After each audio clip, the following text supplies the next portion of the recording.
Ngiyabezwa abafowethu abapristi uma beqala ukushumayela bethi makadunyiswe uJesu Kristu, niphendule nithi asingaqalele simdumisa, siqale sixabane. Sizovula incwadi yevangeli likaLuka oseke wangibona emvuselelweni. Uyazi ukuthi ngike ngibheke ini, ngike ngibheke amabhayibheli. Vula-ke ufata nofata oza ngaphambili uthi vula incwadi wena awuvuleli lutho. Uyiyeke ifoni yakho ngifuna iBhayibheli. Uyiyeke ifoni yakho ngifuna iBhayibheli. Uyiyeke ifoni yakho ngifuna iBhayibheli. Uyageza umuhle ufaka uthatha ifoni, uthatha ukhiye wemoto, uthatha iculo, kodwa ukhohlwe iBhayibheli. Ufana nesosha eliya empini lifake imipho, fake amadada, lizivikele, lifake i-bulletproof, kodwa isikhathi. Vula iBhayibheli musukumbuka.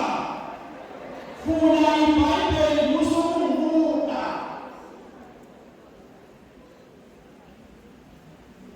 Ungamukisi umaphepha. Ungamukisi umaphepha.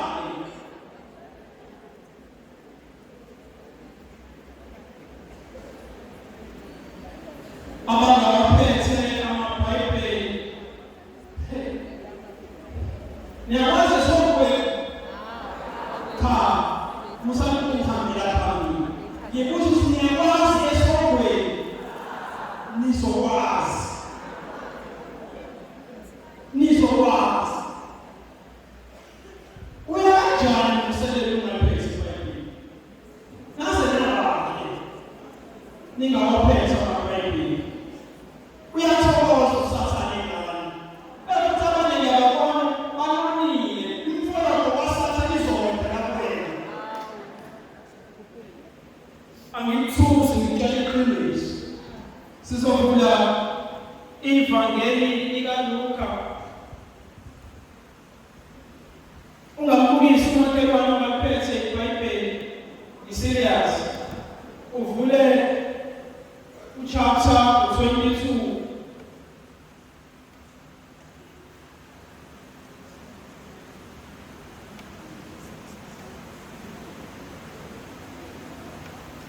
Siqale ukufunda ku-31 kuya ku-34.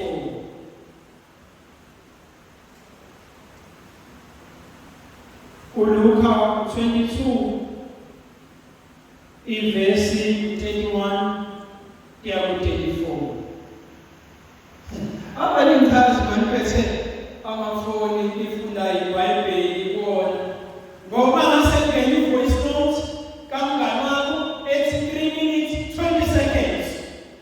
Uyabona ukuthi indaba evuthiwe le. Ungayeka iBhayibheli uyilalela i-voice note.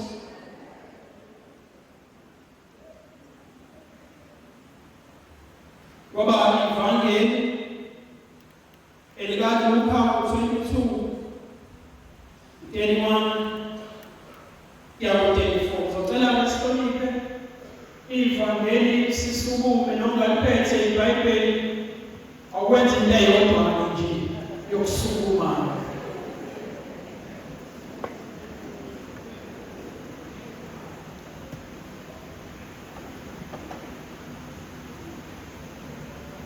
Lona lifundeka kanje. Simoni lalela la. Usathane unitshelile ukuba anifunge njengokolweni, kepha mina ngikunxusele ukuba ukukholwa kwakho kungapheli. Wena-ke uma usuphendukile uqinisa abafowenu. Kepha wathi kuye, Nkosi,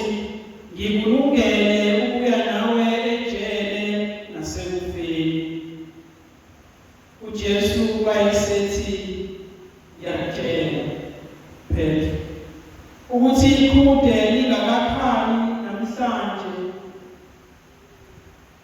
ngiyakutshela ikhude alikukhala namhlanje ungakaphili kathathu. Simoni, Simoni, lalela, uSathane umcelile ukuba ifunde njengokolweni, kepha mina ngikunxusele ukuba ukukholwa kwakho kungapheli. Wena-ke uma usuphendukile uqinise abafowenu. Kepha wathi kuye, Nkosi, ngikulungele ukuya nawe ejele nasekufeni. uJesu wayesethi, ngiyakutshela Petro ukuthi ikhude alikukhala namhlanje ungakaphili kathathu ukuthi awungazi. Kanti-ke ivangeli lenkosi. Siyabonga, siyabonga, siyabonga, siyabonga Jesu, siyabonga,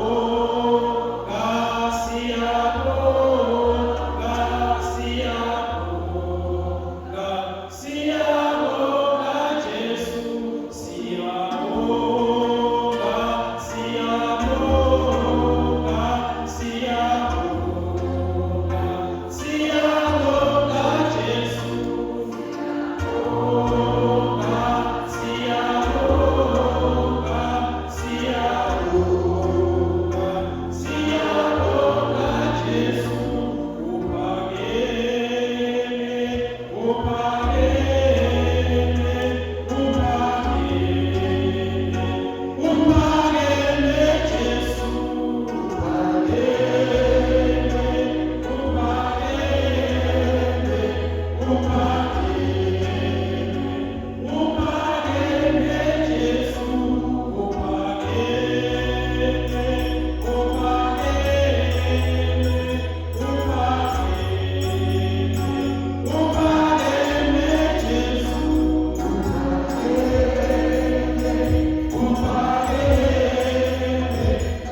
uLuka 22 ivesi lika-31 sizokhuluma ngenkonzo yokuqala kabusha.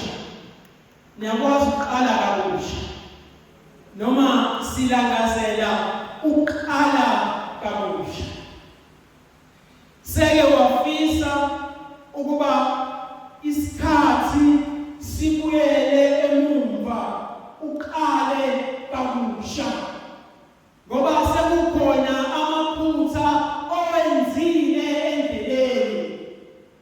Seke wafisa ithuba lokuba ubuyele emumva uthathe ezinye izinqumo kunalezi owazithathayo. Seke wafisa ukubuyela emumva. Nkosi ngiphe elinye ithuba liqale phansi, liqale kabusha. Kukhona abantu abazokhalela nje into encane, athi umzali wami waze wahamba ngingamkhombisanga uthando noma ngimtshela ukuthi ngiyamthanda noma ngiyambonga, useze wadlula emhlabeni. Ubona ezinye izingane zenzela abazali bazo izinto ezinhle. Nkosi, mangasuke nje elinye ithuba ngitshela umzali ukuthi ngiyamthanda. Kukhona abanye bathi Nkosi ngiyafisa ukubuyela emumva, lezi zinqumo engazithatha ziyangilimaza manje. Ubaba ufisayo ukubuyela emumva. Zikhona nami izinqumo engithi mangizibheka ngithi Nkosi ngifike kanjani lana, ufuna ukubuyela emumva. Ngiqale phansi, ngikhethe, ngenze izinqumo kabusha. Uma sizobheka leli vangeli likaLuka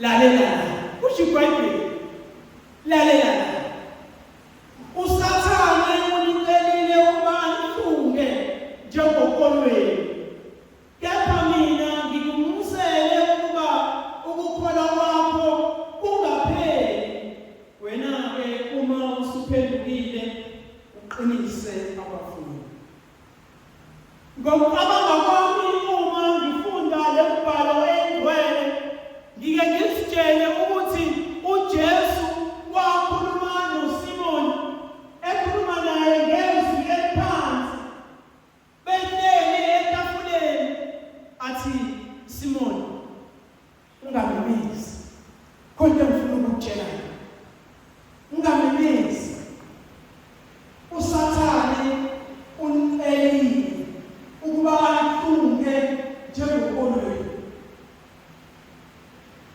kodwa ngikumusele ukuba ukholwa kwakho ungapheli uma usuphendukile uqinise abafowethu uJesu uyamcelela uthini uSimoni hayi mina ngizohamba nawe ngizongena ejele nasephakathi Jesu ungajabulisi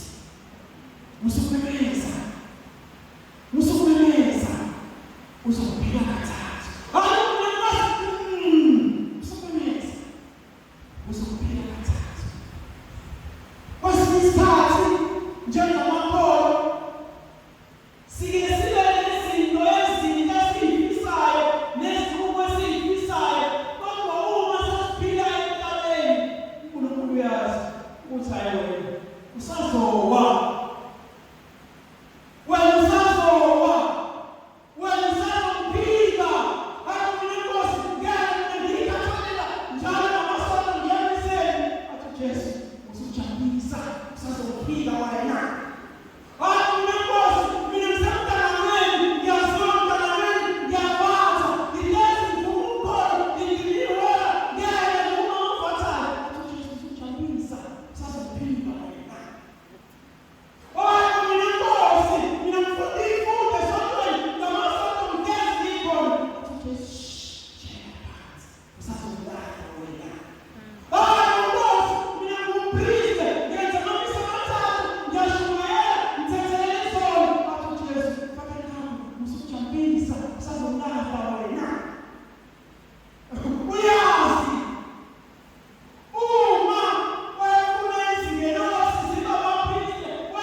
kodwa into engiyithandayo-ke ngoJesu uthi ngikumusele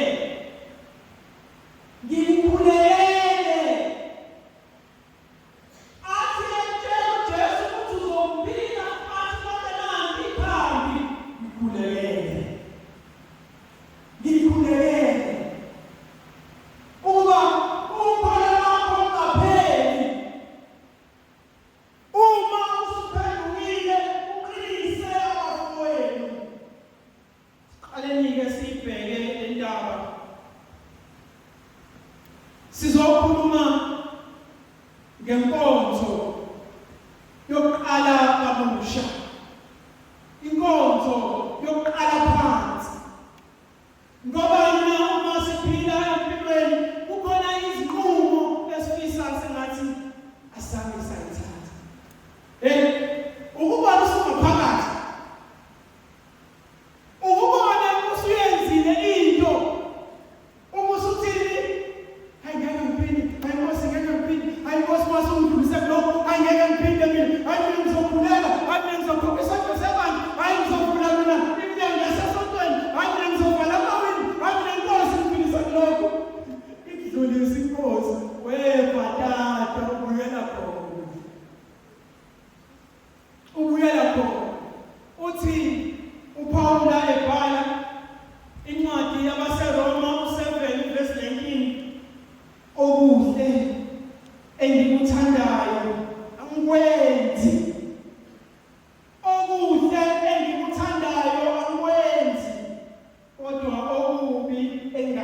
ngiyo ikhona nami engikwenzayo. Hey, siyalazi iqiniso ukuthi ungakwenzi lokhu wenze lokhu. Inhliziyo itshele akwenziwa lokhu. Kodwa uzibone usungaphakathi. Sizokhulekela isipho sokuqala kabusha. Sizokhulekela isipho sokuqala kabusha. Hlezi sibateka. Angithi siyabateka. Qalani ngivume kodwa ngizotshela usoba ndimani. Umane uhlola. Siyaphuma. Bathi vumani bo, siyaphuma. Kodwa ufana wethi vumani anivumi. Angithi siyabateka vumani bo. Vumani bo. Niyahamba nje umsahawu. Siyahlangana ngelinye ilanga. Nami ngizoyibheka into zami. Ungathi ungibona lapho uthi bakodwa umsakawo ukuthi yini-ke manje leyo. Ngoba ngizosengibeka imali emhlophe nami sengikhanyisa izinto zami. Siyabateka. Abathi amabhona game.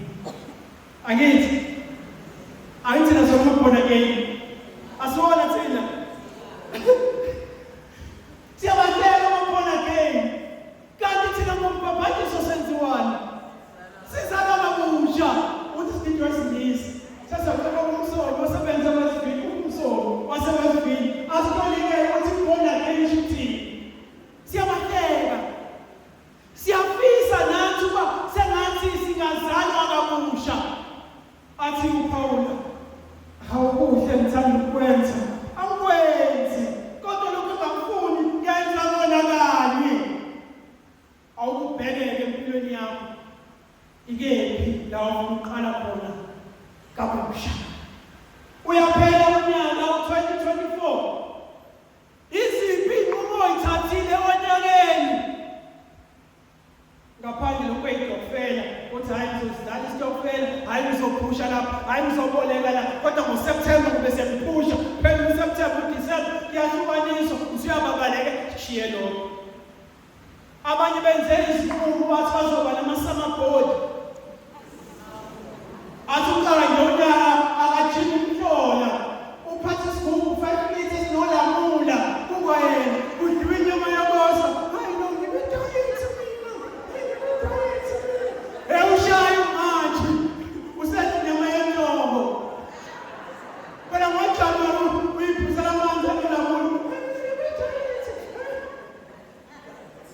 Iziphi izinqumo othi Nkosi bekade ngifisa ukwenza ngicela ukuzalwa kabusha lana. Ngifuna ukuba ibhola again lokhu. Akuthi izinqumo engizithathayo ngizilandele ngemisebenzi yami. Manje thina ikephi la esithi sifisa ukuzalwa kabusha khona. Usimon Petro, awusikele mina. Awuzoba nami ngejele. Hayi usufa ngizoba ngikhona. Petro, khululeka usazophila. Kodwa into ebalulekile ukuwa komuntu. Yazi basisikhathi sibusisa ukuwa. Niyakwazi lokho? Ukuwa komuntu wasisikhathi isibusiso. Uma usuwile empilweni, uma usuphansi empilweni, iyodwa i-option ekhona ukusukuma. Uma usuwile guys. Into esisele manje ukusukuma uzithathe. Baningi abantu abala okufanele baqale phansi. Baningi abantu abala abadinga inkonzo yokuqala kabusha. Kukhona abantu emakhaya abakhona la sebengirathe off kuthiwa wena untwele utho.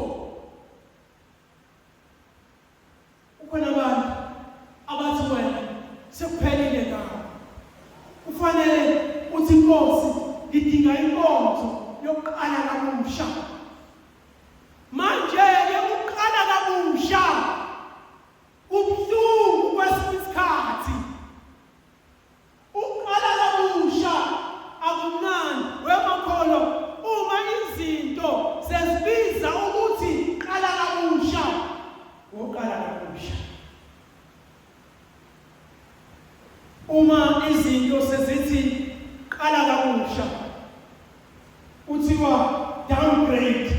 Kukhona abantu abakhokhela izimoto abazi-afford ngenxa yokuthi ngoba sengayithatha le moto bazothini uma isifikile wabo. Ibikade ikhona le moto ngaya enkonzweni yaseMontlere kwathiwa qala kabusha ngiyibuyisela emumva ngizothatha imoto engiyi-affordayo. Baba uMsomi ubese khomela ukuthi uhamba ngekholo yena lithi sewuhamba ngekholo. Kwesinye isikhathi thina asidrayive iy'moto sidrayive status. Uma ungena enkonzweni yokuqala kabusha kubiza ukuthi udayise ikholo lakho uhambe nemoto engaphansi wenze lokho. Yazi kuzokwenzakalani? Sizokuhleka inyanga yokuqala, inyanga yesibili, inyanga yesithathu, eyesine sesikhohliwe. Uma kubiza ukuthi idayise le moto ongayi-afford ngenxa yokuthi wenzela abantu qala kabusha. Ukuqala kabusha kukho mnandi.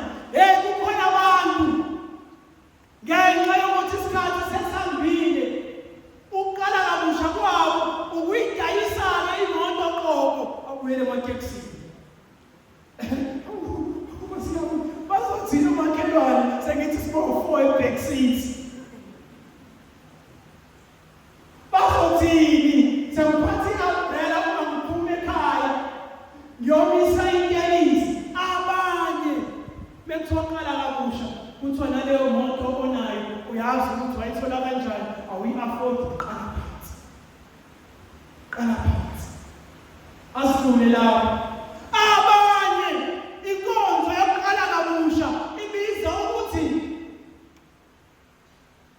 awu-afford le rent oyikhokhayo buyele ekhaya. Nakwazi ukubuyela ekhaya, buyele ekhaya. Abanye alakehla ngithi igoli alakadiliki asibahlele alakadiliki igoli. Ngitsheleni ngikhulume noma alakadiliki igoli akuniyithanda indaba. Abanye lokuthiwa wahlala egoli akusavumi usesaba ukubuyela ekhaya. Awuzothiwani ngisahluleli angibuyi nanemoto ashone umuntu siqashe iveni kuthiwa hayi siyolanda usibanibani masolanda iy'mpahla zikasibanibani egoli siyaluphazapaza wetruck siyolanda i-captain ne-cooler box nesingile umbheda.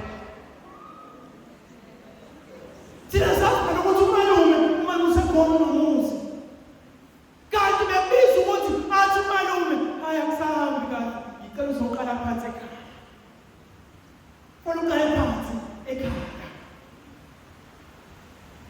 Abanye ukuqala kabusha uyakholwa iy'mpahla esiy'gqokayo.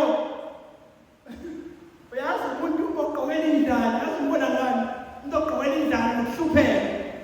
Ukumncoma ukuthi yaze yayinto into efakile. Awusho no, awu 3,000.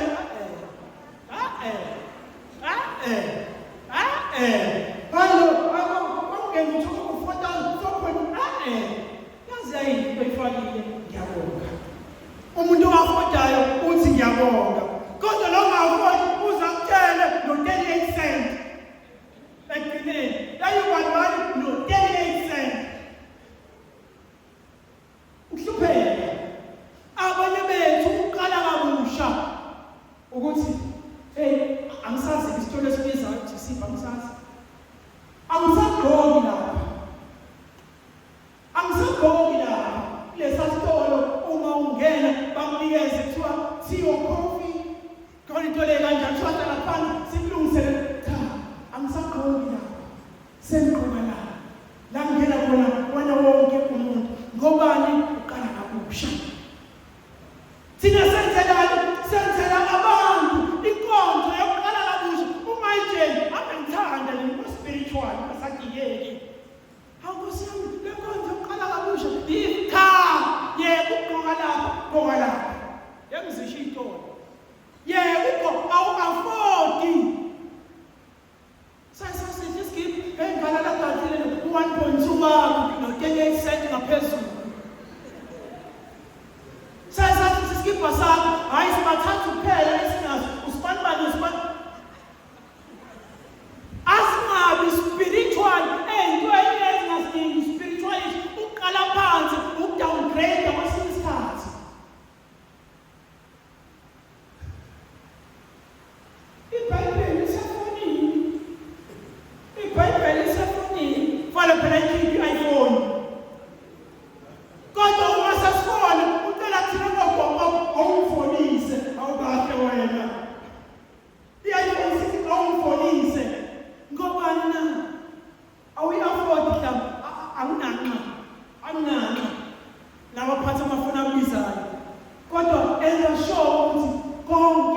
lokho onayo uyakafoda. Uqala kabusha kubiza ukuthi ngizidedele esizohleka ngeke ngikhohlise ngithi ngeke sihleke. Niyangizwa? Sizohleka. Sokuhleka inyanga entathu sisiyadlula kwena. Esouth Africa usuku nosuku kontinent evelayo. Sokhohlwa wena. Sokhohlwa wena. Uma kubiza ukuthi udingeka ukuthi ngehlele ngezansi, ehlela ngezansi. Ehlela ngezansi. Uma uzogibela isitimela, angibela isitimela ngesikoleni. Uma uzodlula isiteshi sakho sesitimela, ulokhu uhleli ubekezela, wazi kahle ukuthi i-direction ohamba ngayo akusiyo, kufanele ubuyele emumva. The more uqhubeka ungehli, the more ithikithi lokubuya uzokwenza njani lizobiza. Kungcono ukuthi the minute you realize ukuthi ngigibele isitimela esirong, ubuyele emumva, ithikithi lokubuyela emumva lisashibhile. But the more uhlala iy'tobhu ilandelana, othi usuyehla kuthiwa esekabiza ukubuyela emumva. Abanye bethu fanele bahlale phansi. Uya-afforda yini? Uyazi uJanuwari. So isho ukuthi ngimthetha ngithi uyaka-grade 1, angithi grade 1 kufanele asikhombise phela isikole esifanele sengane. Abangani basikhombise ingane, basikhombise isikole. Ney'thombe zakhona kube khona ney'ngane zabelungu ukuze kubonakale ukuthi ufuna nabelungu. Anyanazi phela. Akashuthi yena nama-graduate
na sifuna ukuba spiritual hawu Nkosi yami hawu baba ngicela ungenzele imisa imisa la ma hayi baba imisa le financial breakthrough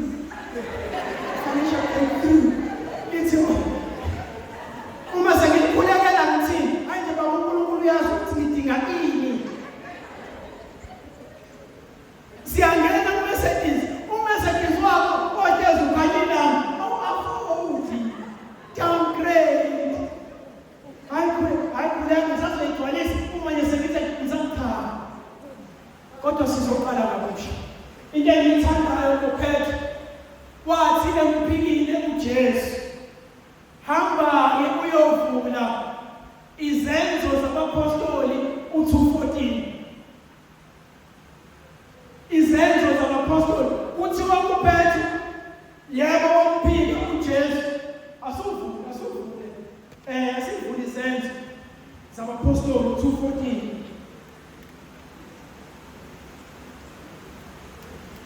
niyakhumbula ukuthi uphethe noma uSimoni umphiki uJesu uma sesiya lapha kwizenzo zabapostoli kuthiwa uphethe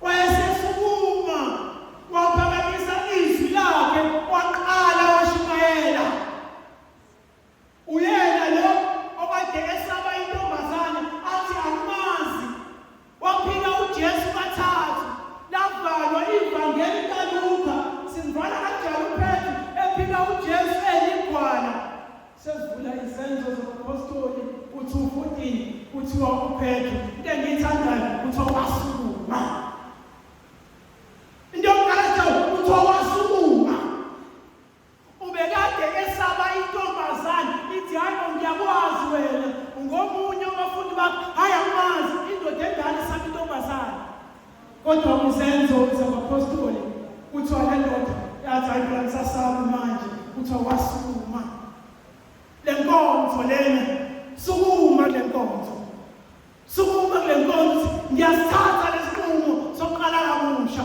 bazongifeka noma bangifeki ngiyasaba noma ngisaba kodwa ngizosukuma sukuma ithi ivangeli kaLuka uma usuphendukile qinisa abafowenu bengiyethanda uqinisa abafowenu ithi qala uphenduke bese wenze njani uqinisa abafowenu uyazi ngokuvuka kwakho phakathi ukuthi no lokho ngikafodi ngizothi ngikancane khona umunye umzalwane ozokubona nangathi nami into efanele ngiyenze angiyenze so thatha inqumo kanti siyithatha akudina kuphela kukhona umunye umzalwane ozobona ukuthi nami le kufanele ngiyenze ngizothi na asathe izinqumo ungagive up ngoba na ubheke kancane emuva ukuthi obani abangilandelayo abanye bethu sebeyabona manje ukuthi uyazi ngakhula ekhaya babesebenza bazali ukuthi umsebenzi ongacacile kodwa sasilala zikile sesikoleni esineuniform babenza kanjani usuyabona manje ukuzibuza babenza kanjani umzali wayethi ukhona umuntu ombukayo ngemuva kwesinye isikhathi uma ungumuntu kufanele ubheke ukuthi leli banga ngizolihamba ngeke ngigive up ngobani khona umuntu ongibukayo nasemakhaya kukhona abantu bathi hayibo la ekhaya kuphuma umuntu onje nami kungenzeka nakumina kukhona ingane ezincane ezibukayo ngithi mina uma ngidlula ey'ntweni nginomshana wami ngimthanda kabi iminathi phambi kwakhe kufanele ube ngathi ngikwazi ukwenza konke noma izimo seyiyavumi ngithi angisenzeli mina sengenzela umshana wami akuthi bekhuluma ukuthi hayi uyakwazi ukwenza ukuthi nokuthi noma ngiyigwala engakulandela isikole esijimayo athi kwani mina ngamshaya ngingazama ngokumshana wami ukuthi ngamshaya uqinisa abafowenu uma usuphendukile asiqaleni kabusha uma siqala kabusha kukhona abantu abasilandelayo ababukela kuthini ekugcineni ngivala awukuthatha isandla sakho awuphakamisa isandla sakho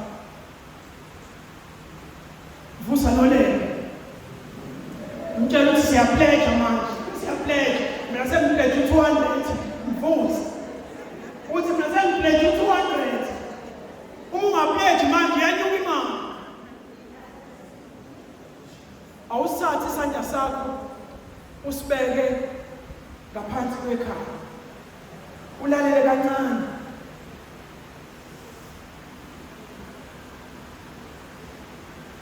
khona umoya uzwayo ukhona okay ukhona ungawuza umoya sekusefikile phela mbuzo beni bakobe umbuzo mhlaba kezenzile yosebuzo yamelana nonke nethi bekupho uKristu ubizile ngoba bampela izingelosi zikise esifubeni sikaAbraham ukhona ungawuza umoya awuyisele uyawuza umoya yekela isandla sakho umoya ophuma ungena utshela ukuthi usanethuba lokuqala kabusha usengenzile